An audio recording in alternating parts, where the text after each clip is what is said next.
My name is Ursula Merrill. I'm 67 years old, a retired community nurse, and until 2 months ago, I still believed that if you gave your life to your family, they'd hold you when you're no longer strong. I was wrong. 2 months ago, I was sleeping in my car. Yes, my car. After my son and his wife tricked me into signing over the house I built my life in. The same house where I raised him, buried my husband, and made soup every Sunday for 30 years.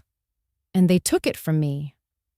Now, I live somewhere else. A house I didn't earn, but was given by someone I hadn't spoken to in 2 decades. My brother, my millionaire brother.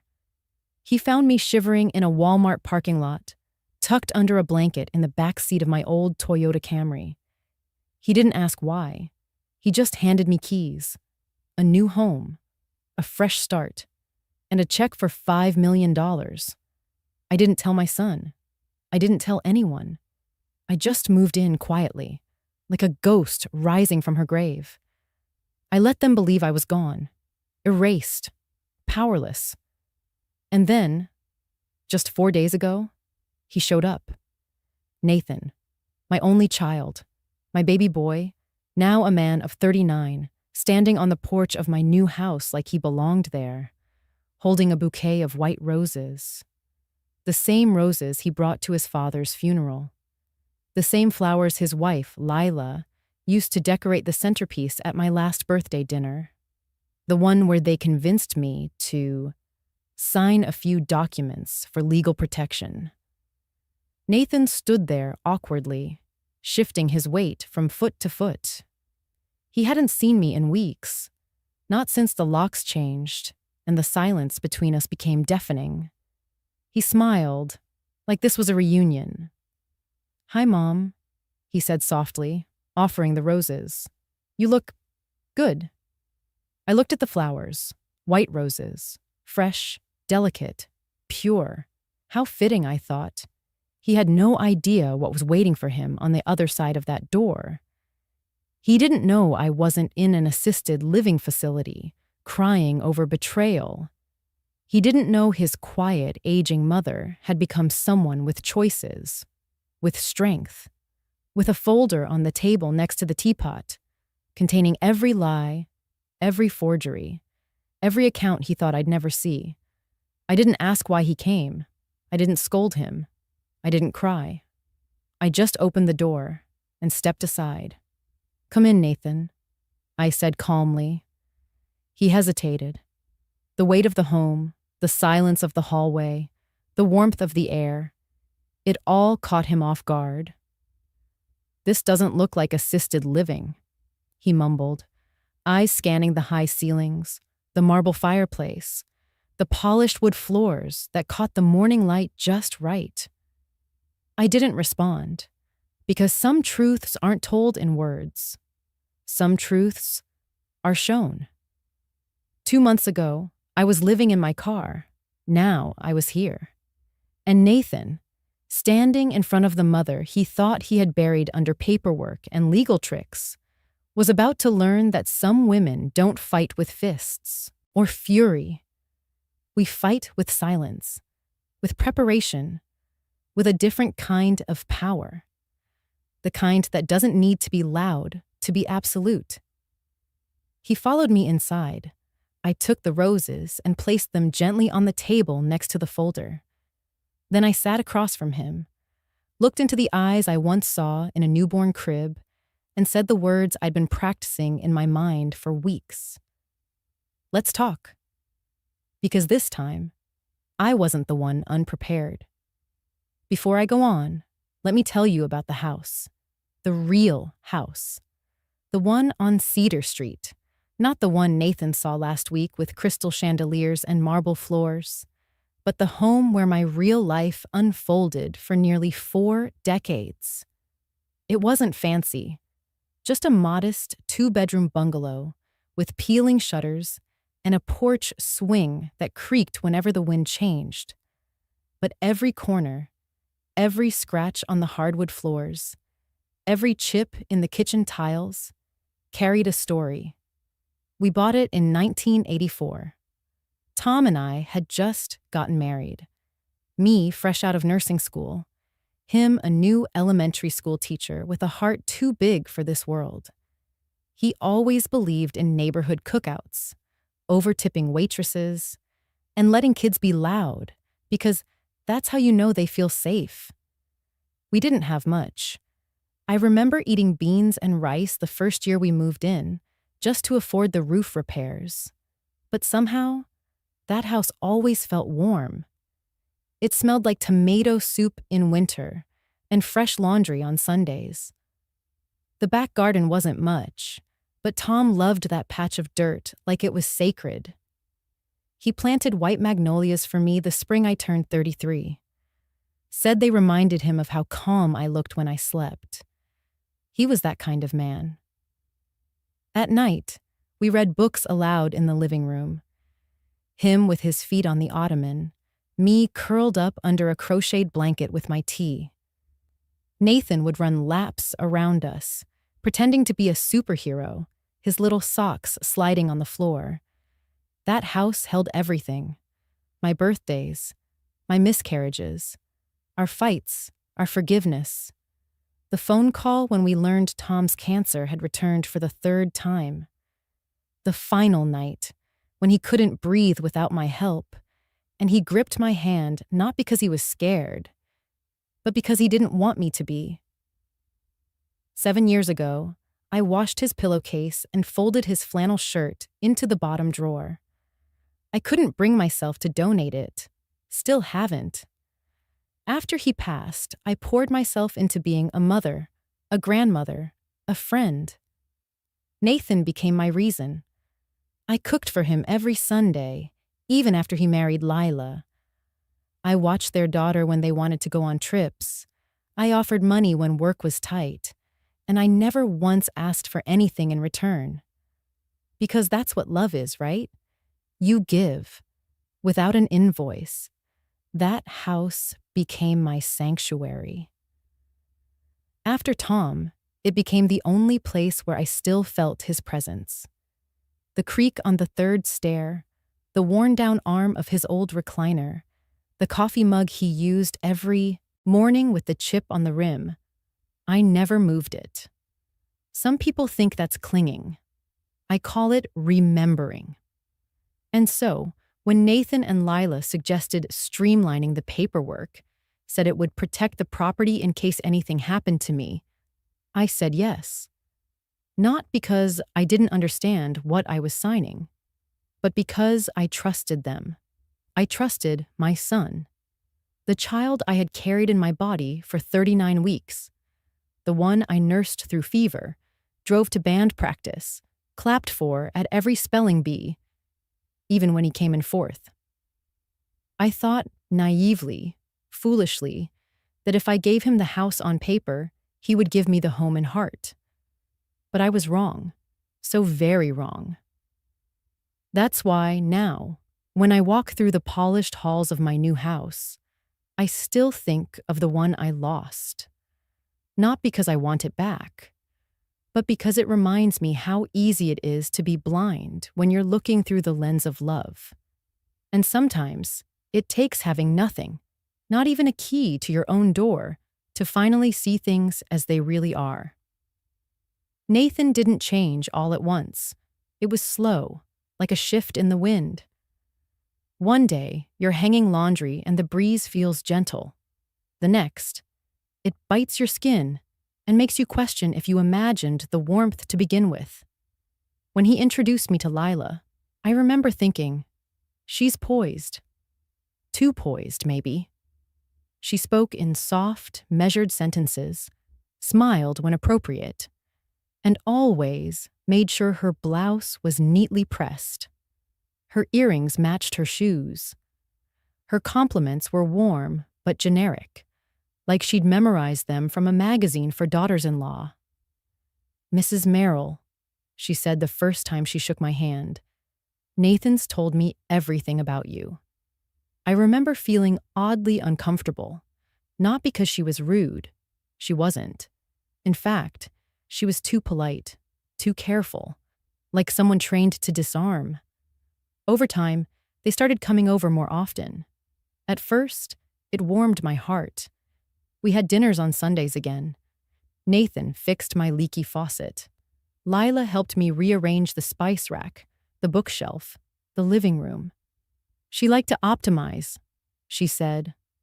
One evening, as I served beef stew and homemade biscuits, Lila looked around my kitchen with a gentle sigh. Mom, she said, using that word with practiced ease, this house is a treasure, but it's a lot for one person to manage. Don't you think? Nathan nodded, chewing slowly. We've been talking, he added, about how to make things safer for you. Safer? The word sat in my chest like a stone. Lila continued, what if something happened to you while you were alone? A fall or a stroke. It's a lot of square footage, so many stairs. It scares us. She reached out, touching my hand across the table. I didn't pull away, because she looked sincere, because I wanted to believe someone cared enough to worry. And then came the suggestion. It was Nathan's idea, or so he claimed. Mom, what if we helped with the legal side of things? You know, in case of emergency, like transferring the deed into my name so we can handle paperwork, taxes, all that complicated stuff if something were to ever happen. It's just smart planning. Lila chimed in, eyes wide with practiced empathy. We'd never do anything without your blessing. This is just to protect you. That's all. They said all the right things, and they picked the perfect night. A Friday evening. Candlelight. Lila made salmon with dill and lemon. Nathan poured the wine, red, bold, the kind I only brought out on special occasions. He toasted to family and the future. I remember the paper being slid across the table. Not suddenly, not forcefully. It came after dessert, after laughter, after I felt like I wasn't so alone anymore. They said it was routine, simple, just a precaution. I signed, with my favorite pen, the one Tom gave me when I got my nursing license renewed the last time. It had my name engraved in cursive, U. Merrill. I didn't read the fine print. I didn't ask to call my lawyer. Because in that moment, I didn't feel like I was giving anything away. I felt like I was being included. But what I signed wasn't trust. It was surrender. I didn't know it then, but that night marked the end of the home I'd built. The moment I handed my son and his wife the keys to my history and to my silence, and they never looked back. It was a Thursday afternoon, and the sky was the soft gray of early spring, neither warm nor cold, just somewhere in between, like it hadn't made up its mind. I remember because I'd worn my blue cardigan, the one with the loose thread at the wrist, and walked home slowly after my weekly book club at the library. We'd just finished discussing the housekeeper and the professor, and I'd even offered to lend out my copy. I left with a smile, a tote full of muffins someone didn't want to carry home, and a heart that felt settled. But when I reached my front door, my key didn't fit.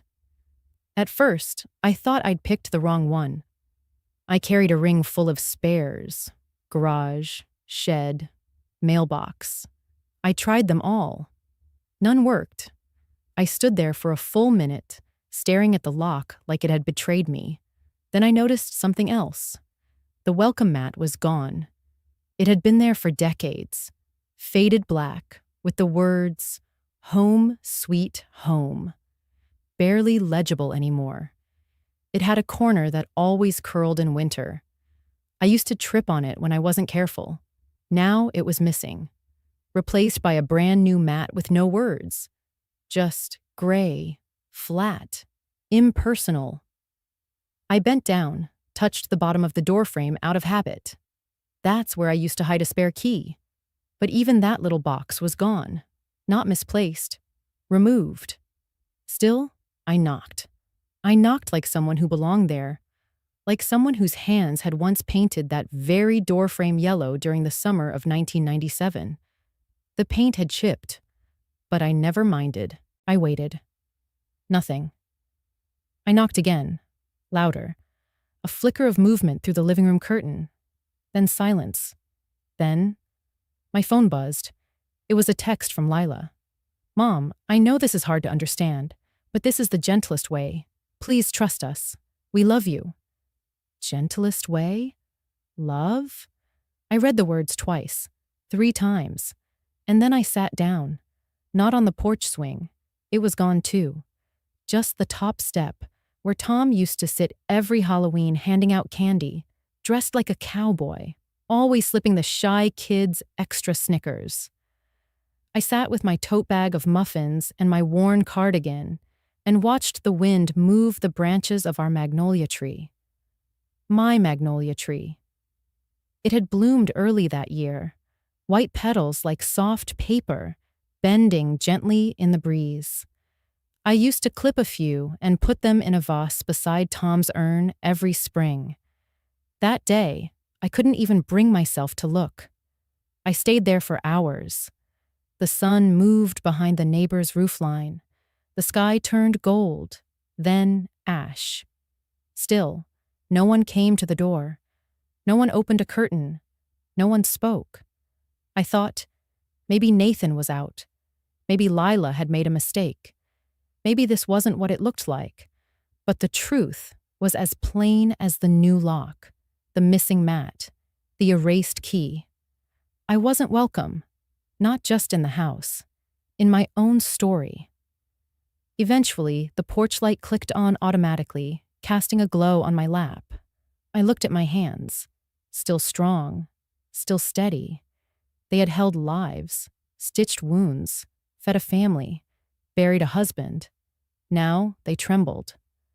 I stood slowly, my knees stiff from the cold step, and walked back down the path, past the bushes I'd trimmed for years, past the cracked sidewalk Nathan always promised to fix. I didn't look back. There was no one to wave goodbye. I never imagined I'd sleep in my Toyota Camry. Not even during the worst storms of my life, when Tom was in the hospital, when Nathan lost his first job, when the roof leaked in the dead of winter. I never thought I'd end up here, alone, parked in the back corner of a grocery store parking lot, hiding under the shade of a dying oak tree. The first night was the hardest. I didn't know how to make a seat into a bed. The back seat was cluttered with old tote bags, a pair of gardening gloves, some paperwork I hadn't gotten around to filing. I pushed it all aside, leaned the front seat back, and tried to curl up like a child. But my body didn't bend like that anymore. My lower back ached. My neck stiffened against the seatbelt latch. I took off my shoes, pulled an old knitted sweater over my shoulders, and tried to use my coat as a blanket. It smelled like cinnamon and dust. I hadn't worn it since Christmas Eve last year, when I baked 3 pies and Lila said, "Your crust is better than my mom's." I thought we were bonding. Now, it was just fabric, a makeshift comforter for someone who no longer had a bed. The parking lot light buzzed overhead. Somewhere across the street, a dog barked into the silence, and in the passenger seat, I had a half-eaten pack of shortbread cookies I'd picked up from the clearance shelf. Dinner. Not because I couldn't afford more, but because I didn't want to be seen. That's what shame does. It shrinks you. I turned my phone screen down, powered it off, and stared at the roof of the car. I counted each crack in the lining, each stain from a coffee spill long forgotten. At 2:14 a.m., I started to cry. It wasn't loud. It wasn't theatrical. It was the kind of crying that leaks out quietly, like water under a door you thought was closed tight. I wasn't crying because I had no bed. I was crying because I had given mine away. willingly. I had signed the papers. I had trusted my own child, my only child. And now, here I was, a ghost with a license plate. No return address. No porch light. I remember whispering into the dark. How did I go from "Mom, you're my world" to "Please vacate the premises"? How does that happen? No one answered, because the people who ask that question already know the answer. We just hope it's not true. The second night, I parked near a small church. It had a sign that read, "Grace is free, but parking's not." I laughed out loud for the first time in days. Then I cried again. I didn't belong anywhere, not in my house, not even in jokes. I'd keep wet wipes in the glove compartment to freshen up.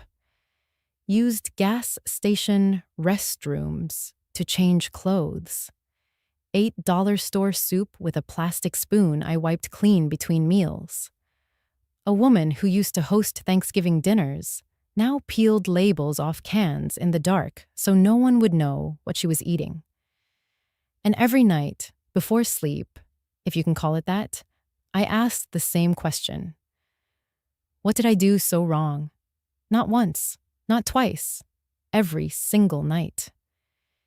Even when I knew the answer didn't matter, because it wasn't about what I did. It was about what they wanted. They wanted space. They wanted money. They wanted freedom from the burden of a woman who had carried them into the world. I used to believe love was the safest place to build a home. But now, I knew. It could be repossessed, renovated, and relisted in someone else's name. On the 6th night, I stopped asking. Not because I had answers, but because I needed energy to survive the 7th. I tried calling Nathan. Not once. Not twice. Every morning for 6 days straight, I stared at his contact name on my cracked phone screen. Nathan. My heart. Each time I pressed call, hoping the ringing would turn into a familiar voice. Something warm. Something human. Instead, it always went to voicemail. "Hi, this is Nathan. Can't talk right now, but leave a message and I'll get back to you." Beep. I didn't leave a message. I couldn't. What would I say? "Hi, sweetheart. I'm living in a car now. I'm not mad, just confused." Or maybe, "I miss your laugh. Remember when we used to feed ducks together at Lake Worth?" None of it would matter. And besides, I was too afraid that even if I left a message, he'd never listen to it. By the 7th day, I stopped trying.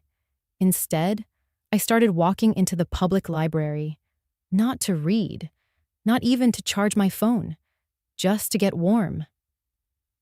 The building was a quiet sanctuary of unnoticed people, teenagers hiding from home, elderly folks pretending to be researching, and a few others like me, who came to borrow heat, not books. I made my way to the restroom in the back. It smelled of citrus cleaner and sadness. I washed my face in the sink, dabbing at my under eyes with toilet paper, wiping away the crust of sleep from another restless night in the Camry. My coat was beginning to smell stale, like wet wool. I sprayed a puff of floral air freshener across the shoulders and hoped it masked enough shame to pass as dignity. The librarian didn't look at me twice. That helped. I sat in a corner, near the biographies. Fitting, I thought. I used to be a person with a biography, a life, a narrative. Now I was just a footnote in someone else's. That's when I noticed her. An older woman with silver gray hair tied up in a messy bun, sitting across from me. Her coat was 3 sizes too large. She had a canvas tote beside her with socks hanging out and a half-eaten sandwich wrapped in foil. Our eyes met. And then, something I hadn't seen in a week. A nod. Not pity, not suspicion, just recognition. She stood up slowly, walked over, and said, First week's the hardest. I blinked. Excuse me? You're sleeping in a car, right? She said softly, not unkindly. I recognized the hair, the stiff neck, the coat as a blanket look. First week's the hardest. I lowered my eyes. I suppose it shows. She sat down beside me, not too close, and pulled out the foil-wrapped sandwich. I'm Norma, she said. You hungry? I shook my head. I'm Ursula. We sat in silence for a while. She chewed quietly. I stared at the biography section, wondering what kind of person ends up in a book, and what kind ends up in a parking lot. You try calling your people yet? She asked. Left a few voicemails, I murmured. He hasn't called back. She nodded knowingly. Mine didn't either. My daughter took every dime of my pension when I let her help manage my finances. Told me it was temporary. I turned to look at her. She even changed my bank password, Norma added, smiling without humor. Said it was for my protection.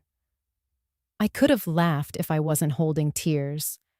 I didn't know daughters did that, I said. She tilted her head.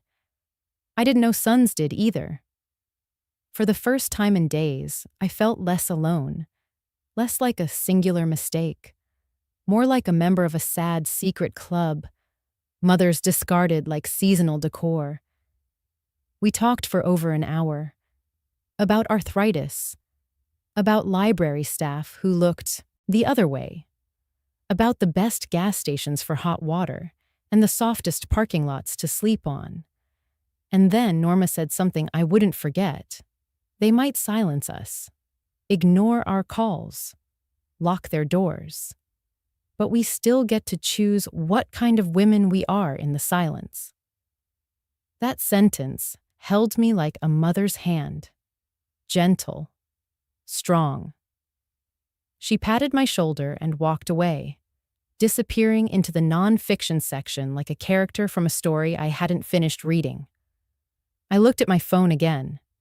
No new messages. But for the first time, the silence didn't feel like death. It felt like waiting, and I still had breath. The email subject line read, Westin Hotel, noon. Please come. At first, I thought it was spam. I almost deleted it. But then I saw the sender's name, Gregory Harper, my brother. I hadn't heard from him in 20 years, not since Mom's funeral. I sat up in the driver's seat of the Camry, my back aching from the awkward angle I'd slept in. The air smelled faintly of old upholstery and despair, the windows fogged from my breath. I opened the email. Ursula, I heard. I don't know everything, but I heard. Are you really sleeping in a car? I'll be at the Westin, downtown, tomorrow at noon. Please meet me. No questions, no pressure. Just come hungry. Love, Gregory. I blinked. Gregory. My older brother who once taught me how to sneak cookies before dinner, who played guitar at my wedding, who disappeared without a goodbye years ago, leaving Dad, Mom, and me to wonder if we'd ever mattered to him again. I remembered Nathan once called him the selfish uncle. He'd asked, why doesn't Uncle Greg visit us? Because he was a ghost in our family. A shadow everyone tiptoed around. No one ever said it directly, but the story always implied the same thing. Gregory ran off to live a rich bachelor life and abandoned his responsibilities. Still, I stared at the message, rereading the words like they might vanish. Are you really sleeping in a car? I looked around. At the coat I used as a blanket. At the granola bar wrapper I'd saved from yesterday. At the broken button on my cardigan, now safety pinned together. Yes, I really was. Part of me wanted to ignore him. I didn't have energy for another person feeling sorry for me. Or worse, disappointed in me. But another part of me, the smaller, quieter voice I'd silenced for too long, Wondered if maybe he wasn't reaching out to scold, but to see me. And for some reason, I wanted to be seen. I replied simply, "Okay." Noon. The next morning, I pulled into a gas station restroom with cracked tile and buzzing fluorescent lights. I washed my face, brushed my teeth with a dollar store brush and bottled water, and applied what was left of my lipstick, worn to a stump. I looked at myself in the mirror. Ursula Harper, 68, former librarian, former homeowner, mother, now car dweller, maybe still a sister. At 11:43 a.m., I pulled into the underground lot of the Westin. I hadn't been in a hotel this nice since my honeymoon. The air smelled like lemon oil and confidence. Marble floors, soft music, people with clean coats. I felt like an intruder, but I pressed the elevator button to the lobby anyway. When the doors opened, I saw him. Gregory. Older now, of course. His once wild hair now silvery and neatly combed back. Still tall, still broad in the shoulders. And those same hazel eyes that always looked like they knew something funny. He stood when he saw me. For a second, we just looked at each other. Then he hugged me. Longer than necessary. Warmer than expected. "I wasn't sure you'd come," he said. I wasn't sure either. We sat in the corner booth of the hotel restaurant. Linen napkins, polished silverware. He ordered coffee for both of us. I studied his face. "You look well," I said carefully. He smiled. "You don't. But you look brave." I didn't know what to say to that. He reached into his coat and pulled out a small envelope, slid it across the table. "What's this?" "Something to help. A beginning." I didn't open it. Instead, I asked the question that had lived in me for 2 decades. "Why did you disappear?" His expression softened. "Because I couldn't survive in that house. Expectations, guilt, perfection. I ran, yes. But I never stopped loving you, Ursula." I bit the inside of my cheek. He added, "And I didn't know. About Nathan. About what he and his wife did." I looked away. Tears threatened, but I held them. "I don't want your pity." He shook his head. "Then take my apology. My presence, my couch, my time. My stubborn sister deserves at least that." I breathed in slowly. It wasn't trust yet, but it was something. A small opening. And maybe that was enough to step through. Gregory stared at me like he was seeing a ghost. His fork, halfway to his mouth, stopped midair and never made the journey. He set it down slowly, both hands coming together in front of his face. His eyes scanned every inch of me, the sunken cheeks, the cardigan with the missing button, the slight tremble in my hands as I wrapped them around the warm coffee mug. "I had no idea," he whispered. "I thought you were just distant, that you didn't want to talk." "I didn't want to beg," I said, eyes down. "Not even to you." The clinking of dishes and the soft hum of piano music in the background felt like another planet compared to where I had been. A cold back seat, a crumpled granola bar wrapper, silence. Gregory leaned forward. "Tell me everything. Don't leave out a thing. Please." So I did. I told him about the night Lila poured the wine, the way Nathan nodded as she sweet-talked me into signing that piece of paper, the document that cost me my home, my life. I told him about the day I came back from book club and found the locks, changed, about the message that said, "This is the kindest way," about the nights spent folded in the Camry, the makeshift pillow from an old grocery bag stuffed with sweaters, the ache in my spine that no position could soothe, and the question that haunted me. How did I become a burden to the people I once fed with trembling postpartum hands? Gregory didn't interrupt. Not once. His knuckles turned white around his napkin. At one point, he looked away, blinking fast. When I finished, there was no dramatic silence. He simply reached into his coat pocket and pulled out 2 envelopes. "This," he said, placing the first in front of me, "is the deed and keys to a 4-bedroom home in Spring Heights. Quiet neighborhood, corner lot. I had it remodeled last year, but hadn't decided what to do with it." I stared at it. My hands didn't move. "And this," he continued, placing the second envelope on top of the first, "is a cashier's check for $5 million. My throat tightened. Gregory, I can't take." He raised a hand gently. "You can. And you will." "But why?" I whispered. "Why now?" He leaned back, exhaled slowly. "Because I don't want the next email I get about you to be from the morgue," he said, voice cracking. "Because I've spent the last 2 decades trying to make peace with the fact I disappeared on our family. But I never expected you to be the one punished." I blinked, trying to find words. "You don't owe me this." He shook his head. "You're wrong.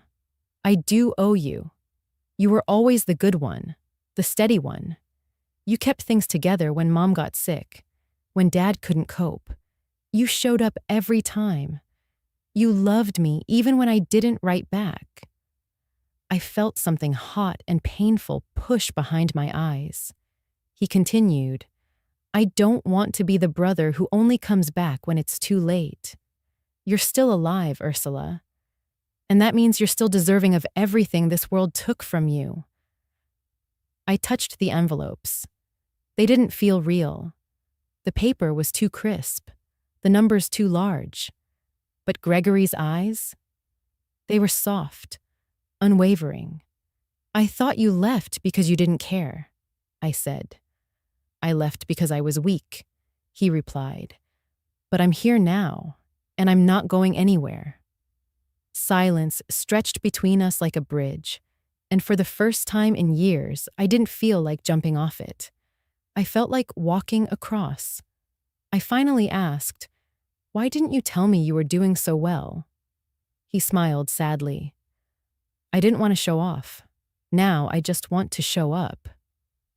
The check remained unopened, the keys untouched, but something in my chest unlocked. Not because of the money, not even because of the house, but because someone had looked at me, really looked, and still saw family, still saw me. The house on Linden Grove was quiet when I arrived. It stood at the corner of a sun-drenched street, hugged by a white picket fence that had just enough wear to feel honest. The magnolia tree in the front yard stretched proudly, its thick branches casting soft shadows on the lawn. Blossoms the size of dessert plates swayed in the breeze, like they were breathing with me. I stood on the brick path for a long moment, letting my fingers trace the iron key Gregory had handed me just 24 hours before. When I stepped inside, the first thing that hit me was the smell of oak and lemon oil. Clean, but warm. Not sterile like a hotel. This place had soul. The walls were painted the softest shade of cream, like milk stirred with honey. The floors beneath my feet were golden oak, polished but not slippery, welcoming. Wide windows let in afternoon sun that pooled gently on the wood, warming the soles of my tired feet through the thin rubber of my sneakers. I walked through slowly, almost reverently. The living room held a simple linen sofa and a wooden coffee table. The kitchen was open, tiled in pale blue and white. The cupboards were stocked with basics. Someone had thought ahead. There was even a basket of groceries on the counter: tea, fresh bread, eggs, and a jar of strawberry preserves. I paused at the hallway. The bedrooms stood like unopened books, waiting, but I wasn't ready for them just yet. Instead, I stepped back into the kitchen and opened the cabinet above the stove. I pulled out the one thing I had kept through it all, wrapped tightly in an old pillowcase, hidden beneath the seat in the Camry, my ceramic teapot. It wasn't anything grand, just a deep forest green with a tiny chip along the spout. But it had once lived on the windowsill of my old kitchen. Nathan had given it to me for my 50th birthday, back when Mom still came with a kiss on the cheek. I filled it with water and set it on the stove. The flame hissed gently to life beneath the kettle. As I waited, I stood by the back door, looking out at the magnolia from the other side. The backyard stretched quietly, a small patio, a bird feeder swaying lazily, and a bench beneath a tree that had just begun to blush with fall. When the kettle whistled, I turned off the heat and poured the water carefully over a bag of Earl Grey. I held the cup with both hands, letting the warmth settle into my bones. Then I sat at the little wooden table by the window, in silence. I didn't call Nathan, didn't text Lila, didn't even turn on the phone Gregory had given me. There would be no announcements, no justifications, no explanations. Only this moment, this chair, this tea. I took my first sip slowly. The flavor was familiar, almost startling in how unchanged it was. The bergamot, the black tea, the faint whisper of honey I stirred in. It tasted like something from before. Before the signatures, before the locks, before the nights under parking lot lights. It reminded me that I still existed. Not as Mom, not as the burden, just Ursula. The steam rose gently in front of me. I watched it dance, dissolve, watched the birds flit past the window, watched the sunlight slide across the floor like a slow blessing.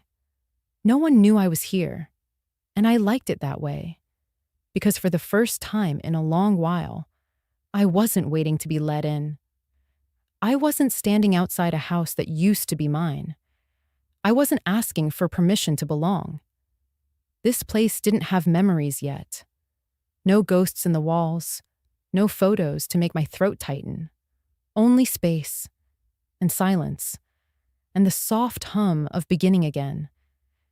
It was the kind of coincidence that felt almost designed. I was walking out of the grocery store, holding a modest bag of fruit and tea, when someone said my name, softly, but with certainty. Mrs. Langford? I turned. A woman in her mid-30s stood there in a charcoal gray blazer and practical heels. Her hair was pulled back neatly, and her expression was somewhere between disbelief and tenderness. "Rachel?" I asked slowly, piecing together the young face behind the sharp suit. "Rachel Thomas?" She nodded, her eyes instantly misting. "I never forgot what you did for me," she said, stepping forward.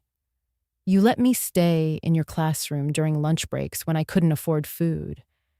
You used to slide granola bars into my backpack.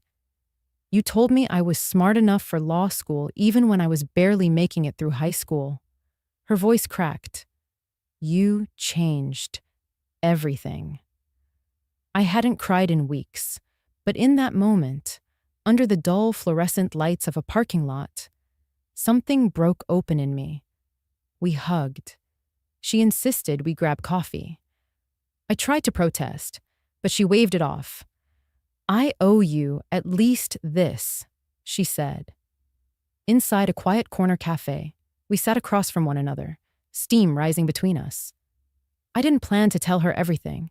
I just meant to smile, ask about her job, nod politely. But something about her face, open, kind, but no longer naive, made the truth spill out. I told her about Nathan, about Lila, about the house I no longer had, and the documents I hadn't fully understood before signing, about the silence, about the car, about the tea.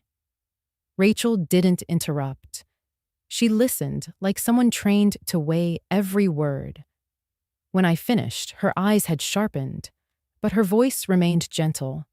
"Mrs. Langford," she said, setting her coffee down, "what you've just described isn't just cruelty, it's potentially criminal. At the very least, we're looking at coercion, possibly financial abuse of an elder." I stared at her. "I'm not trying to take revenge," I said quietly. "I just want to understand how I got erased from my own life." She nodded slowly, folding her hands. "Then let me help. But I need to be honest. This could get messy.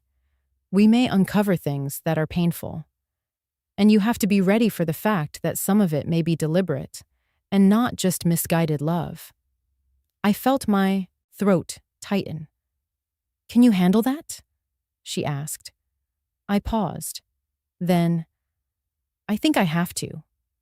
Rachel reached into her tote bag and pulled out a legal pad. "Okay," she said, clicking her pen. "Then let's start quietly." Over the next hour, we began assembling the mosaic of my financial and legal life. I handed her the folder Gregory had helped me gather, copies of the house deed transfer, bank account statements, even an old credit report I had printed years ago. Rachel asked questions carefully, methodically. "When did the mail stop coming to your house? Do you remember what Nathan said when you signed the refinance document? Was there ever a medical power of attorney signed?" She scribbled notes, flagged missing pieces, and highlighted oddities I hadn't even noticed. Small changes in account ownership, transfers that didn't align with any memory I had. The air between us grew heavier. "There's a pattern here," she finally said. "But I don't want to jump ahead. What we need to do next is request full banking history from your old accounts and pull the title history on your property. We'll also want to check for any trusts or LLCs your name may have been moved into without your consent." I stared at the folder between us. It felt like my life had been broken down into barcodes and signatures. But beside me sat someone who could read them like a map. "Thank you," I whispered. "I didn't even know where to begin." Rachel smiled. "Begin here," she said, tapping the paper. "With the truth. Quietly, piece by piece, we take it back. It's strange how betrayal doesn't always wear a face. Sometimes it comes in numbers, lines on a spreadsheet, names on a statement that don't belong. Rachel was methodical. She printed everything: bank records, property filings, credit history. We sat across from each other at her small office on Maple Street, a place that smelled faintly of ink and lemon sanitizer. "There's something I want you to see," she said one afternoon, tapping the first page of a printout. 2 credit cards. Both opened within the last 14 months. Both under my name. Both with mailing addresses traced to Nathan's home. "Did you authorize these?" she asked. I blinked, my fingers trembling slightly as I took the pages. "No," I said. "I only ever had one credit card. I closed it when I left my teaching job." Rachel nodded grimly. "Then this is identity theft. But because you're his mother, they likely won't flag it. Unless we push." The next few pages were harder to look at. Tens of thousands in charges. Fancy restaurants in Napa. Resort bookings in Belize. Boutique furniture from catalogs I'd never heard of. "That wasn't for me," I muttered, stomach twisting. "That wasn't any part of my life." Rachel didn't need to respond. Her silence was enough. Next came the hospital file. She'd requested records from the brief hospitalization Nathan and Lila had arranged 2 years ago. I remembered it clearly now. One afternoon, they'd insisted I was acting strange. Said they were worried for my safety. The next thing I knew, a white van arrived. Two men helped me into it gently but firmly. I thought it was a checkup, a precaution. Instead, I was held in psychiatric observation for 3 days. Rachel placed the form in front of me. A legal authorization for emergency medical evaluation. Your signature's on this, she said, but we believe it was forged. The signature was shaky, off-center. But more importantly, I didn't remember ever signing it. Lila submitted this on your behalf, Rachel added. She claimed you were exhibiting early dementia, that you'd tried to walk outside barefoot and forgot your name. I felt something crack inside me. Not like a shatter. No, this was quieter. Like a porcelain teacup gently splitting down the center, almost elegantly. They wanted control, I whispered. Rachel nodded. And they got it. With this document, they were able to override many of your decisions. Temporarily, at least. Enough to make moves. She handed me the next file. It was a deed. My name was no longer on it. But Gregory, he gave me that house. He did, Rachel said. But 2 months after the title transfer, it was used as collateral for a real estate investment loan. She flipped to a notarized form. Nathan and Lila had filed to change the title into a family trust, naming themselves as primary managers and beneficiaries. They told the bank you were living with them, but wanted them to handle all logistics. She showed me the loan, $1.2 million, issued by a private lender, and the address listed as the secured asset, my new home. The house is still technically yours, in a legal sense, Rachel said. But you'd need to contest the trust transfer, and fast. They've already used it to leverage capital. If they default, they lose nothing, I finished. I lose everything, again. Rachel nodded, her mouth a thin line. I stared at the table, at the mountain of printed betrayals. I once believed that silence was love, that by not fighting my son, I was preserving what little relationship we had left, but silence had made me disappear. And now, only truth could bring me back. It had been 6 weeks, 42 days since I'd been locked out of the house I once called home. 42 mornings waking up under a new roof, making tea in a kitchen that still smelled like fresh paint and unshared memories. And then, the phone rang. I was folding laundry, hand towels, and one of those plush bathrobes Gregory had insisted I buy. The ringtone was familiar, but jarring, slicing through the calm like a sharp wind through a fragile curtain. Nathan, mobile. I stared at the screen. My thumb hovered over the green circle, almost out of reflex. For a moment, I imagined his voice, how it used to sound when he was a little boy, all giggles and missing front teeth. But that wasn't the voice waiting on the other end of the line now. No apology would be waiting there, no confession, no understanding, just manipulation dressed in concern. Gaslighting, served with a familiar tone. The phone rang, once, twice, 3 times. I didn't touch it. By the 5th ring, I felt my chest tighten, my stomach twist like it always did before a confrontation. By the 7th ring, I realized something important. I didn't owe anyone my peace. So I let it ring. I let the sound fill the house like smoke until it stopped on its own, until silence returned, rich and full. Then, I pressed the power button. The screen went dark. No message, just the absence of one. Sometimes, not answering is the loudest thing you can do. I stood still for a moment, my hands damp from the warm cotton, and I said it aloud, just once, to myself. Sometimes silence is the strongest no, stronger than screaming, stronger than pleading. stronger than explaining yourself to people already decided not to listen. I sat down at the breakfast nook. The sunlight hit the magnolia tree outside at a soft angle. The leaves moved with such grace, I almost forgot the months that led me here. But peace, I was learning, isn't the same as forgetting. It's choosing to remember differently. Later that day, Rachel sent me a text. Update coming. Check your email by 4 p.m.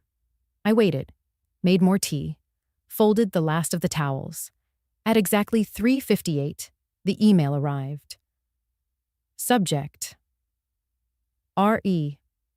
Movement on Nathan's financial case attached was a brief summary. The real estate agent representing Nathan's new property venture, the same one he and Lila had secured with the fraudulent trust tied to my house, had suddenly backed out. Rachel's note was concise, but revealing. Agent cites unstable asset ownership and unresolved title claims. We're officially disrupting the momentum. I'll keep pushing. This is good, really good. I read the sentence again and again. Unstable asset ownership. Because of me. Because I didn't disappear. Because silence isn't the absence of action. It's sometimes the beginning of a new kind. My mind drifted back to the call. Nathan's name, lighting up like it still had permission. It didn't. And something in me had changed. Not with rage, but with resolve. He would call again. Of course he would. Maybe to explain, maybe to apologize, maybe to beg. But I was done managing his feelings. I was too busy reclaiming my own life. There was a soft knock at the door that evening. A package from Gregory, a book he'd once tried to lend me in college. I smiled. The note inside was simple. For the next chapter. Love, G. Next chapter. That night, I put my phone on airplane mode, lit a lavender candle, and wrote in my journal for the first time in years. I am not waiting to be invited back. I am building the version of home that cannot be taken. No locks, no keys, just truth and peace. Gregory never did anything halfway. When he said he'd help, he didn't mean phone calls or sympathetic nods. He meant movement, muscle, people.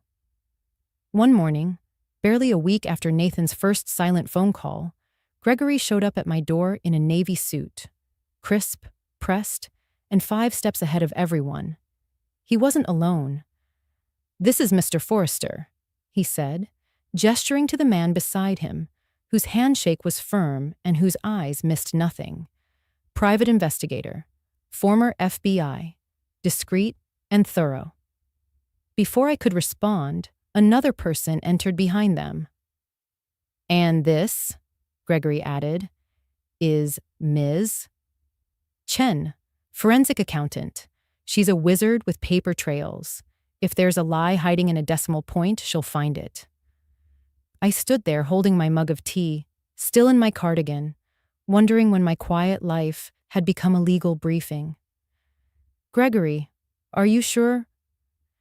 "I should have shown up 20 years ago," he interrupted gently. "Let me do it right now." Rachel arrived 10 minutes later, her laptop already open. She didn't flinch at the team Gregory had assembled. She simply shook their hands, introduced herself as my attorney, and got to work. The dining table transformed into a war room. Mr. Forrester laid out a timeline based on interviews, phone records, and Nathan's known movements. Ms. Chen unpacked years' worth of banking transactions, digging into trust fund transfers, property liens, and sudden surges in Lila's credit activity. It was dizzying. I sat quietly, watching my life be reduced to spreadsheets and signatures. But in those cold details, truth was emerging. By noon, they'd outlined a sequence of events that turned my stomach. The wellness check that led to my hospital stay, initiated using forged medical proxy documents, signed not by me, but by Lila. The refinancing of my former home, approved under the pretense of my incapacity, using statements Lila and Nathan had submitted with manipulated financial dependency claims. The power of attorney documents I supposedly signed, filed 2 days after I was admitted, time-stamped while I was under heavy sedation. Rachel sat back in her chair, arms crossed, brows knit. "This isn't just exploitation," she said. "This is calculated legal maneuvering. Whoever helped them push this through had knowledge of the system." Gregory leaned forward. "We need to find out who." Rachel nodded. "We will, but I need to be clear with both of you." She turned to me, her voice softening. "We have enough to build a case for civil fraud, breach of fiduciary duty, and potentially even elder abuse. But pressing charges now would drag you into depositions, countersuits, press attention." She paused. "Are you ready for that?" I stared down at my hands, wrinkled, tired, but steadier than they'd been in years. "No," I said. "Not yet." Gregory looked surprised, but didn't argue. Rachel just smiled. "Good," she said, "because I have a better idea." She clicked a file open on her laptop, a legal memorandum she'd begun drafting. "Instead of suing, we send a cease and desist with attached findings. Quietly, through counsel, we let them know we know." I raised an eyebrow. "That's all?" "For now," she replied. "Because sometimes a whisper of consequence is louder than a courtroom." She looked at Gregory. "If we do this right, we can dismantle the structure they've built without exposing Ursula to a public battle. Piece by piece. We don't sue, at least not yet." Gregory leaned back, arms folded. "And if they don't back down?" Rachel's eyes didn't blink. "Then we take off the gloves." The room was silent for a moment. Then Gregory looked at me. "Your call, sis." I nodded slowly. "Let's give them the chance to do the right thing, even if I know they won't." Rachel smiled gently. "Sometimes it's not about believing they'll do it. It's about making sure they know you could make them."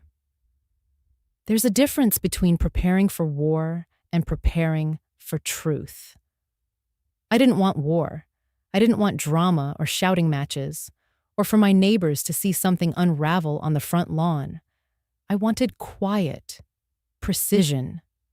A mirror, clean and still, held up to Nathan so he could see himself, maybe for the first time. So I printed everything. I sat in the living room for 2 days straight, papers spilling from the printer onto the floor. Each page carried something small but sharp. An unauthorized loan application, a forged signature, a hospital admission form I never consented to. The more I printed, the more the weight in my chest began to shift, not vanish, but redistribute itself into something more solid. A spine. Rachel had organized everything into folders for legal use, but I needed something else. I needed one clear human version. So I made a single copy of everything. I sorted them, highlighted key names, circled dates, and used sticky notes like a teacher preparing for a parent conference. Except this time, I was both the teacher and the parent, and the child had grown too powerful for his own good. When it was done, I clipped it all into a navy blue binder. Nothing dramatic, just a simple plastic folder, the kind I used to give to my high school students when they needed structure. I placed it gently on the tea table in my living room, not hidden, not too obvious. Right in the center, where it couldn't be missed. Next, I went shopping.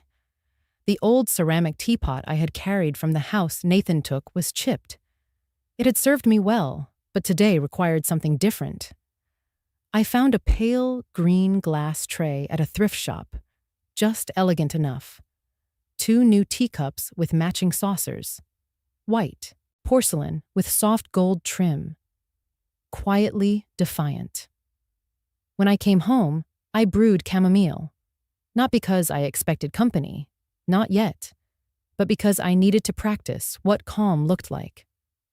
I laid everything out: the tray, the cups, the folded napkins, a plate of shortbread cookies, and the binder.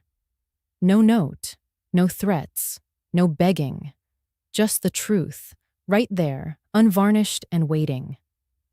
I sat across from the second cup and stared at it for a while. It looked like a peace offering, but it wasn't. It was an invitation to reality.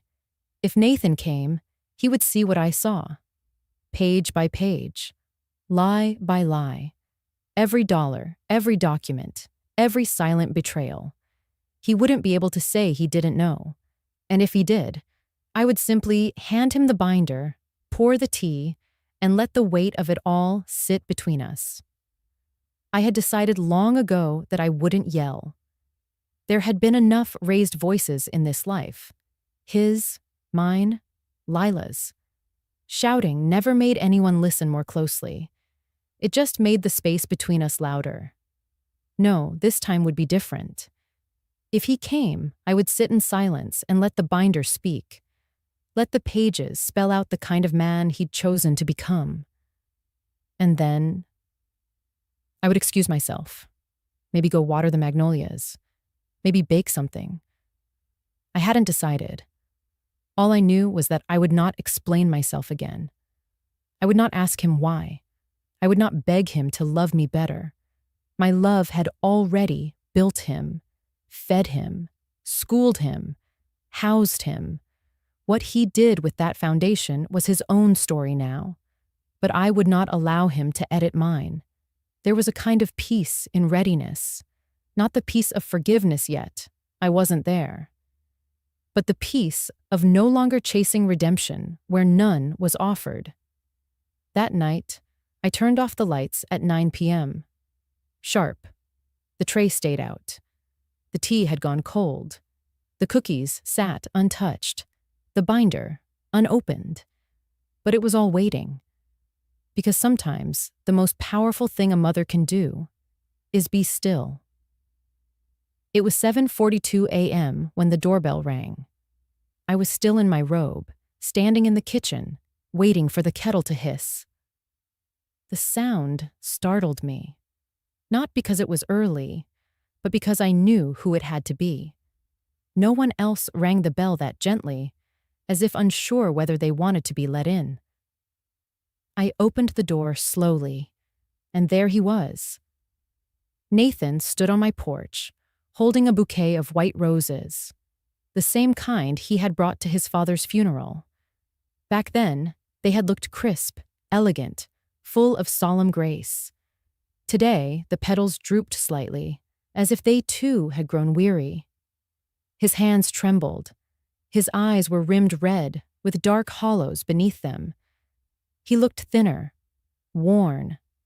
Not the polished, confident man who once handed me a stack of legal papers and called it a gift. His voice cracked. "Hi, Mom." I said nothing. He glanced down at the flowers, then back up at me. I'm sorry. I didn't think things would go this far. I didn't think you'd actually leave that last sentence hung in the air like fog, dense, half true, meant more for himself than for me. I stepped aside, not with a smile, not even a nod, just a silent gesture. The space between us was now his to cross, if he chose. He hesitated, then stepped in. The binder was still on the tea table, the second teacup still in place. A new pot of chamomile steeping, scenting the room with a calm he didn't deserve but would receive anyway. He sat across from me without being asked.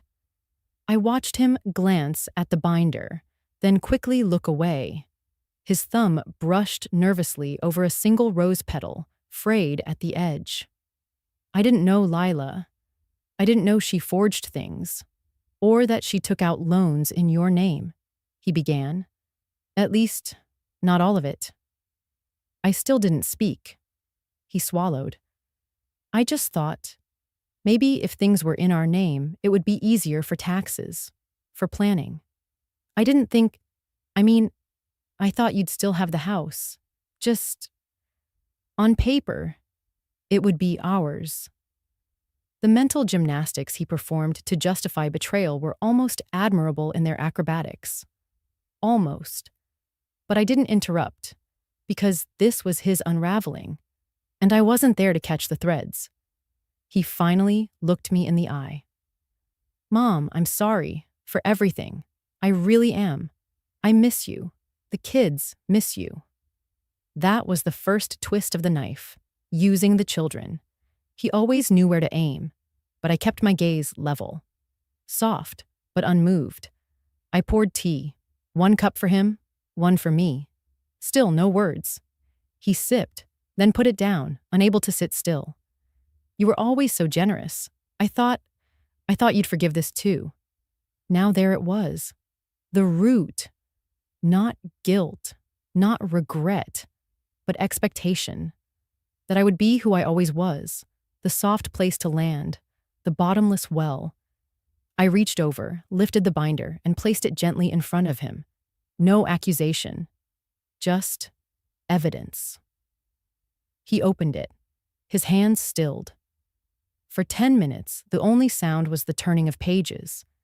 Then he closed it and looked at me, not with defiance, but with something else. A recognition, maybe even shame. "I didn't know it was this bad," he whispered. I finally spoke. "But you never asked." The silence after that was different. He nodded slowly, and for a moment, I saw the boy he once was. The one who used to leave dandelions in my coat pocket, who used to ask me to read just 1 more page before bed. He reached into his jacket, pulled out an envelope, and slid it across the table. I canceled everything I could, and I talked to a lawyer. "We're returning the deed." "Whatever you want, Mom. I'll do it." I didn't touch the envelope. I just looked at the roses, still fresh enough to smell like sorrow, and let the steam from my tea rise between us like fog lifting from a long-forgotten valley. He sat down slowly, glancing around the room like he had stepped into the wrong house. The polished oak floors, the soft cashmere throw draped over the arm of the couch, the framed art on the walls, modest, tasteful. The whole place was quiet, sunlit, serene. His brow furrowed. "Mom, I thought you were living in that assisted place, the one near Maple Creek?" I let the question hang for a moment. Then I said gently, "You thought wrong." He blinked. I folded my hands in my lap. "That's the thing, Nathan. You've been assuming a lot of things for a long time. About where I live, what I know, who I am." He shifted in his seat. Lila said. I raised one hand slightly, palm open, not to silence, but to slow him. "I'm not here to rehash what she said or what you believed. I'm here because you came back with white roses. And I thought maybe you were ready to see clearly." His eyes dropped to the table, then to the binder. It was still closed. He hesitated. "Mom, I didn't come to fight, and I didn't invite you here to fight," I replied. "I invited you to see, to listen, to stop running on autopilot and finally look at what you've done and what you've risked." I reached for the binder and slid it across the table toward him. "If you want to rebuild trust, Nathan, it starts with reading that. All of it, slowly.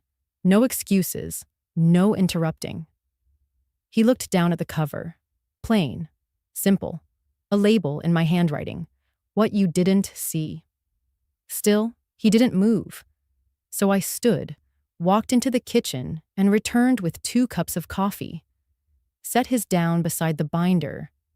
I didn't pressure him. I didn't beg him to open it. because this was no longer about what I needed from him. It was about whether he had the strength to face what he had become.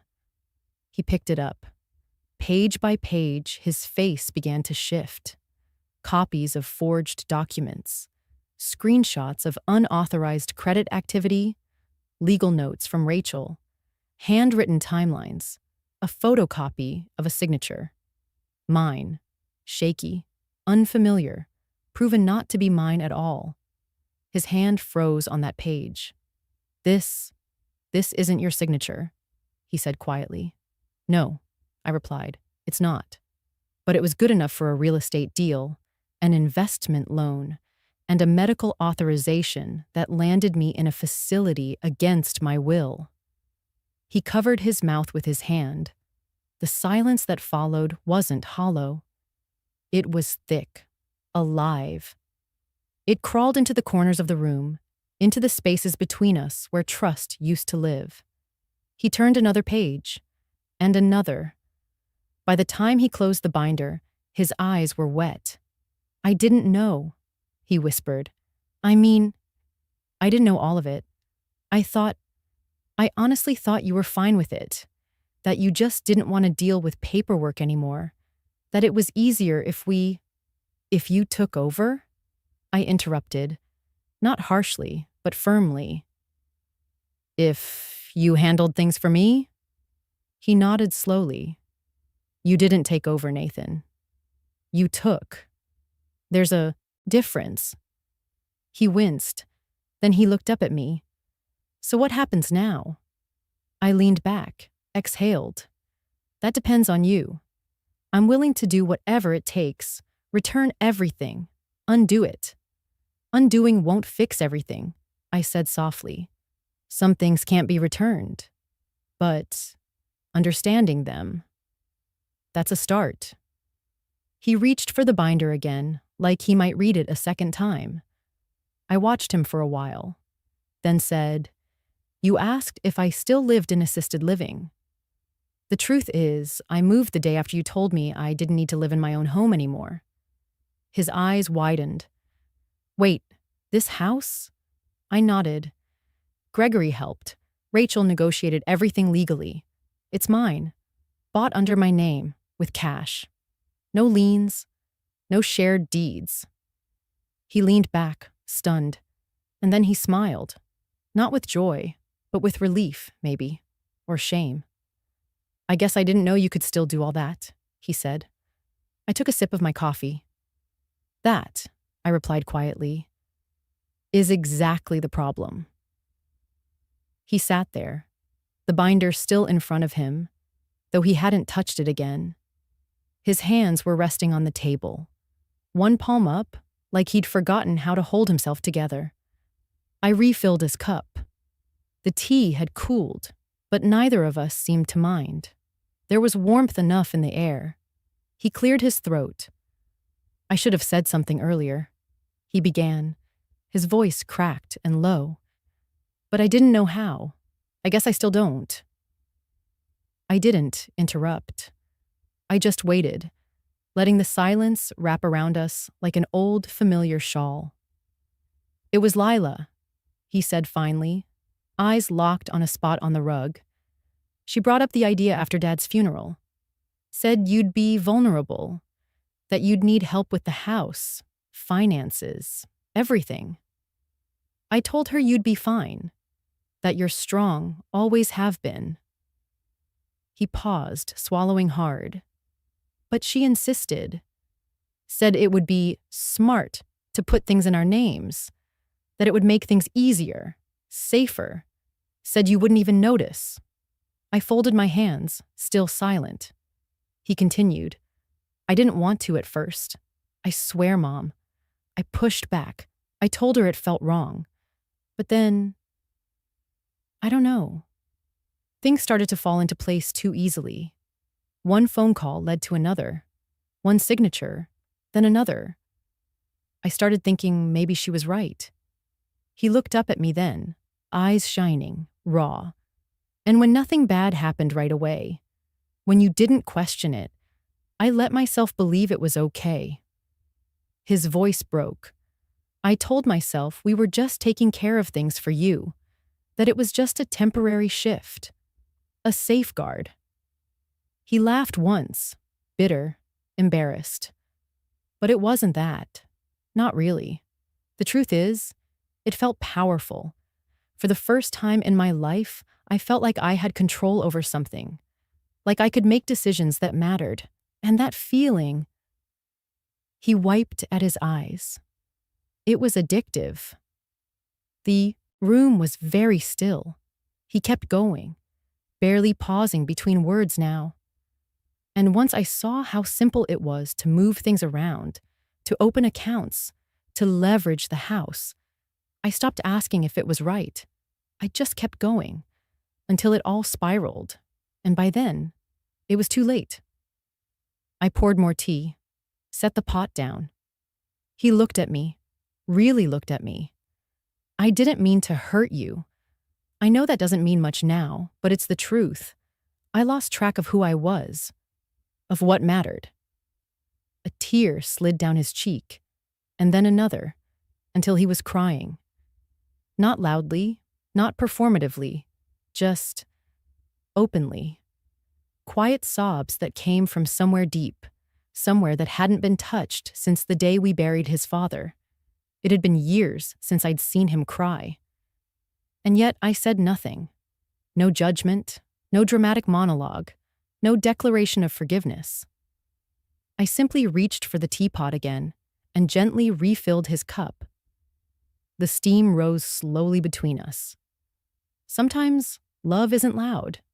Sometimes pain doesn't demand an audience. Sometimes silence is the only vessel strong enough to hold everything we cannot say. He pressed his fingers to his eyes, trying to steady himself, then exhaled a long, uneven breath. "I don't expect you to forgive me," he said. I needed you to know the truth, all of it." I nodded once, not in agreement, not in dismissal, just acknowledgement. I heard him. That was enough. He took a sip of the tea I'd poured. It was quiet again, but not cold. There are moments in a life, rare ones, when confrontation doesn't explode, it unravels, gently, tearfully, like a knot finally loosening after years of tension. This was one of those moments. I looked at my son. He wasn't who I thought he was, but he wasn't who he thought he was either. And maybe, just maybe, this was the first time we were both meeting each other, fully, painfully, honestly. The house had fallen into its new rhythm. There was no more tension in the air, no more waiting for the next shoe to drop. Just quiet, warm, still, and strangely dignified. Like the moment after a storm, when the world is still soaked, but the thunder has lost interest. I had just finished folding a light blanket on the edge of the armchair when the new phone rang. This number wasn't public. I'd changed it not long after that morning in the snow, when I realized that survival sometimes starts with changing the locks and changing the number. It was a quiet act of boundary setting, a small decision, but it was mine. The caller ID displayed a name I hadn't seen in weeks. Lila. My thumb hovered over the screen. I didn't pick up. Instead, I let the call run to voicemail. When it stopped, a red dot appeared. One new message. I stared at it and waited. Then, curiosity, or maybe intuition, nudged me to press play. Just long enough to hear the first few seconds. Her voice was quiet, controlled, but I could hear the tremor hiding underneath. Ursula, please. I'm calling because Nathan isn't well. He's not sleeping. He won't eat. He keeps pacing the floor and calling your name. He says he can't breathe without fixing this. A pause. Then a long inhale, as if she was holding something back. Rage, maybe. Or shame. Maybe both. I know you don't owe us anything. I know what we did.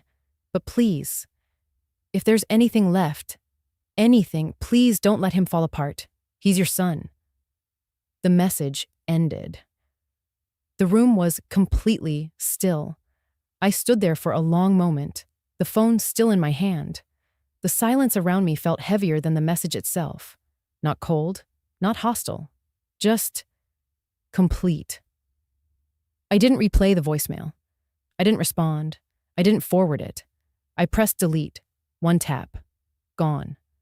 That was all it took. And the thing is, it wasn't even out of spite, or vengeance, or coldness. It was peace. It was the peace of realizing that I was no longer obligated to bleed for people who wouldn't even hand me a bandage. They had mistaken my warmth for weakness, my trust for naivety, my silence for surrender. But silence, I had learned, could also be a form of clarity. It could mean, I see you now, and I choose myself. It could mean, I'm done explaining why I deserve better. It could mean, this conversation is over, even if it never started. Lila had always been calculated, polished, the kind of woman who knew exactly what to say, and how to make it sound like a favor when it was really a demand. I could almost see her rehearsing the message in her head, trying to sound concerned rather than panicked, trying to wrap control in the illusion of compassion. But this time, there was no reply waiting for her, not from me, because something inside me had shifted, irrevocably. I sat down in my chair, cupping a warm mug between my hands. The tea had gone lukewarm, but I didn't mind. It was the kind of quiet you don't interrupt, the kind that feels earned. Nathan would have to face himself now, his decisions, his grief, his guilt. That was his journey, not mine to carry. I had already carried him through so much, too much. The thought came without drama, without sadness, without even a tear. The thing that needs saving now isn't him, it's me. I closed my eyes, let that truth settle deep in my chest, like a stone that doesn't sink, but anchors. They had taken the house, the savings, the titles, for a moment.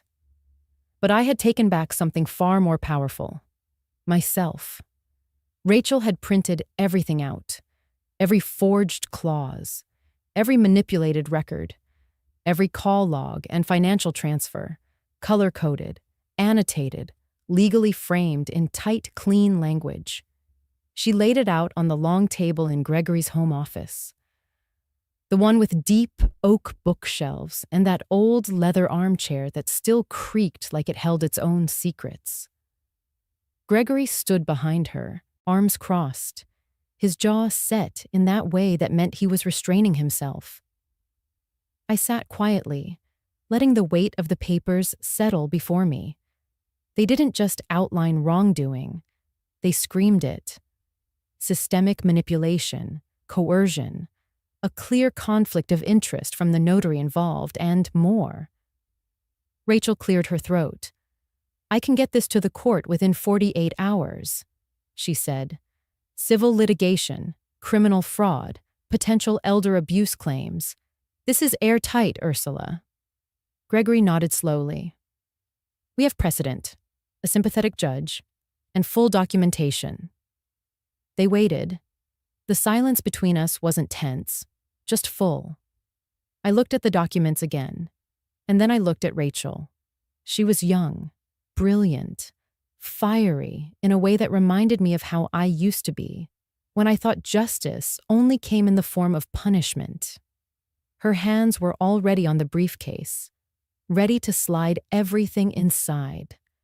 But I gently laid my palm over the stack of papers. "No," I said. Rachel blinked. "No." I looked at her. "Thank you for everything, truly. But this doesn't need to go to court." "But Ursula," she started, "they stole from you. They tried to erase you. You could win." "I know," I replied softly, "but I don't need to." Rachel looked baffled. "Why?" I exhaled slowly. "Because I'm not trying to win a war. I'm trying to reclaim my life."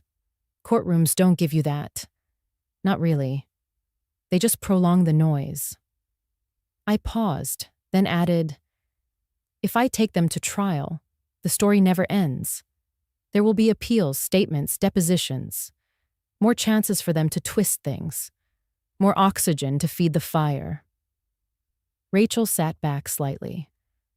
I don't need to beat them, I said. I just need to stop playing their game. There was a silence again. Different this time. Thoughtful. Heavy with respect. Gregory finally stepped forward, his voice quieter than I expected. I admire you, he said. Not just because you walked through all of this with your head held high, but because you know when to stop walking toward a fight. I looked at him. I'm tired, Gregory. Not broken, just tired. I want peace, not victory. He nodded, his eyes soft. I respect that, and I'm proud of you. Rachel glanced between us, then gave a slow, reluctant smile. You're right, she said. Legally speaking, we could win. But emotionally, you've already won something they'll never understand. I smiled gently. They left the papers with me, just in case. No pressure, no resentment, just quiet understanding that sometimes justice isn't loud. It's choosing not to waste your breath proving what you already know is true. Later that evening, I slid the file into a drawer, not out of fear, but out of finality. The knock was gentle, not hesitant, just respectful. Like someone who'd been here before, but wasn't sure if they were still. Welcome. I opened the door and found Norma standing there, hands clasped in front of her, a small smile tugging at her lips. Her hair was pinned back like always, but there was something softer in her face. Maybe it was the way her eyes didn't immediately dart around, like she wasn't checking for damage this time. Tea? I asked simply. She exhaled, almost in relief. Please. I led her in. The house was quiet. I'd left the tray already set on the coffee table, a habit now. 2 porcelain cups, the floral ones Gregory had sent, the good silver spoons, a plate of lemon biscuits. Norma sat down slowly, adjusting her skirt. This is nice. It is. We poured in silence. It was always like this with Norma. Unspoken layers, history folded into every sentence. She had watched my unraveling from the periphery. She hadn't betrayed me, but she hadn't stepped in either, and we both knew it. I heard about the file, she finally said. The case, everything they did. I nodded. She stirred her tea slowly, not looking at me yet. And Rachel? She's not pursuing it? She wanted to, I said. I didn't. Norma looked up then. Really looked. You're not suing? No. She blinked, stunned. Ursula, they tried to erase you. They drained you. They lied to you and about you. You could win. I know. Then why not fight? I took a long sip before answering. Because the fight would cost me more than the theft did, I said. Court isn't healing. It's exposure, re-traumatization dressed up in legalese. And for what? Norma leaned forward. For justice. Justice, I echoed quietly. Or revenge. She fell silent. I softened my tone. Norma, they broke something. Yes. But if I spend the next 3 years trying to break them back, who am I then? She looked down at her cup. I just don't understand, she said. I would have burned the whole thing down. After what they did. I reached across, gently placing my hand over hers. That's why I didn't tell you sooner, I said. Because I knew you'd mean well, and I knew you'd want fire. She swallowed. But don't you deserve to win? I already did, I said softly. She frowned. How? Because I'm sitting here, in my own house, drinking my own tea, free of debt, free of their grip. I didn't get here by destroying them. I got here by choosing not to be destroyed anymore. There was a pause, and then she asked, "But what about them? They just get away with it?" I looked out the window. The sky had shifted into that soft peach color before sunset. I always loved that moment, when the light made even the most weathered corners seem golden. "No," I said. "They don't get away with it. They live with it. They go to bed knowing what they did. They watch my absence at every holiday. They sit in a house paid for by shame." I turned back to her. "That's their punishment. My job isn't to deepen it. My job is to stop letting it reach me." Norma didn't speak for a long time. Then she said, "You've changed. Maybe. Or maybe I just finally remembered who I was before all of it." She smiled then. Not the sad kind. The kind that admitted something wordless. We finished our tea in silence, but it wasn't heavy. When she left, she hugged me. Tight. No words. Just warmth. And maybe understanding. The library was just a 10-minute walk from my new place. Quaint, quiet, tucked between a bakery and a florist. I passed it a few times before I ever went in, unsure if I was ready to sit in a room full of strangers again, let alone talk. But then, one Tuesday morning, I saw a flyer taped to the front window. Tea and titles, neighborhood book circle, all ages welcome. I went back home and stared at the kettle before deciding I'd go. The next afternoon, I wore a soft blue cardigan I hadn't touched in years. Gregory had once said it made me look almost too kind, and I'd laughed, not knowing how much I'd come to miss being perceived that way. The group was small. 8 women, 2 men. One of them reminded me of my late neighbor Gladys. Same firecracker laugh. Another had brought her teenage grandson. Everyone brought their own mugs. I brought the one with a crack on the handle, the one that had survived every move. We read The Secret Garden that week. Fitting, I thought. Everyone had a place that had been locked up, forgotten, then rediscovered. I didn't say much, not at first, but I listened. I laughed when the group teased each other, felt my chest loosen when someone offered me shortbread without hesitation. It had been so long since something simple didn't come with hidden terms. When it was over, a woman named May asked if I'd be back next week. "I'd like that," I said, and I meant it. The next morning, I stepped out to my backyard with pruning shears in hand. The magnolia tree stood tall by the back fence, not grand, but beautiful in its own quiet way. The blossoms were white, full, some beginning to brown at the edges from summer's heat. I clipped the spent ones gently, letting the petals fall into a woven basket. A breeze moved through the branches, carrying a scent so soft it stopped me mid-motion. I closed my eyes. For a long time, I couldn't smell anything without associating it with a memory I hadn't asked for. Vanilla reminded me of hospital lotions. Cedar took me back to the guest room where I was temporarily staying. Lavender reminded me of Lila. But this was clean. Just magnolia and sunlight. I opened my eyes and looked around the small garden I had begun shaping.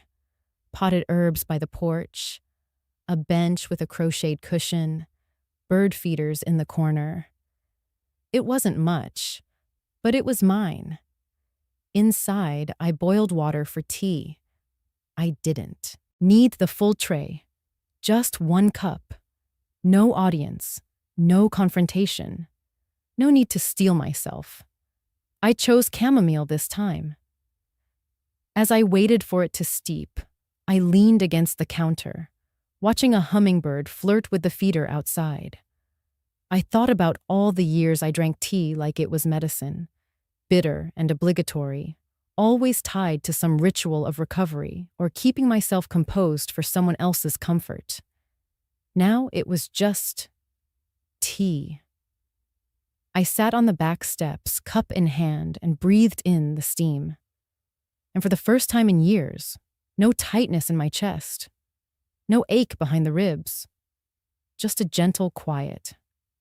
I sipped and smiled, not because something had gone my way, not because someone had apologized, but because I had made space for peace, for possibility, for me. The magnolias danced slightly in the wind as if they too were exhaling. I looked at my cup again, tilting it toward the light. For the first time in so many years, I'd made tea. And it didn't taste bitter. It tasted like a beginning. I used to believe that if I held the family together long enough, if I loved hard enough, sacrificed often enough, stayed quiet just long enough, eventually they'd see me. The real me. The one who kept birthdays remembered, soup warm on hard days, savings tucked away just in case, and arms always open. But some people don't see. They take. And then they turn around and ask why you're empty. I stopped waiting for someone to explain it to me, or fix it, or undo it. Now I wake up in a house that smells of lemon oil and freshly watered basil. No one shouts. No footsteps slam down hallways. No one calls me dramatic for asking to be treated kindly. I walk past the mirror and don't flinch anymore. Some nights, I still think I hear my phone buzz with a message from Nathan. I pick it up, and there's nothing. Just silence. But I've learned silence isn't the enemy. Noise can lie. Noise can beg for forgiveness with a forked tongue. Noise can wear a suit and hold a bouquet of white roses while plotting what's left in your bank account. Silence, though? Silence is honest. So I sit with it, sip my tea, water my plants, smile at neighbors, reread old letters I never sent, watch the morning sun paint my living room gold. I've seen more of myself in these past few months than I ever did in the 30 years of being someone's mother, someone's wife, someone's shadow. I found a photo of myself recently, tucked in an old book. I must have been 30. Wind in my hair, paint on my jeans, laughing at something off camera. I stared at her for a long time. I whispered, "You're still in here." And I think she heard me. She showed up again last week when I danced barefoot to Ella Fitzgerald while baking. She was there when I said no to Rachel's offer to take legal action again, and instead booked a solo cabin trip in Vermont. She peeked through when I caught my reflection and said out loud, "I am not bitter. I am better." Sometimes healing doesn't come in fireworks. Sometimes it tiptoes in, quiet, deliberate, and unnoticed by the world. But I notice. I hear it in the way my voice doesn't shake anymore. I feel it in how I no longer rush to fill the silence. I see it in the way I've stopped begging people to stay. Nathan made his choice, Lila made hers, and I made mine. A different path, one without manipulation, one without performative apologies, one that tastes like peace, not guilt. Some will say I should have fought harder, filed lawsuits, demanded restitution, reclaimed everything they took. But what they took was never the real treasure. The real treasure? My time, my truth, my tenderness. And that I'm reclaiming every single day I wake up and breathe easier. I planted daffodils last week. I know it's a bit late in the season, but the ground was soft and my hands itched for something new to grow. I smiled while digging, because I wasn't planting for a family gathering, or a holiday, or to impress anyone. I was planting for me, for joy, for beauty, for proof that something can bloom again, even if it was once crushed. The last page of my journal reads simply, My son chose his path. So did I. One led to loss, the other led to peace. And I chose peace. Who says peace can't come? After 67? Now I ask you, if someone you love betrays you, would you forgive them? I chose silence. I chose to keep walking. I chose to plant new things. What would you choose?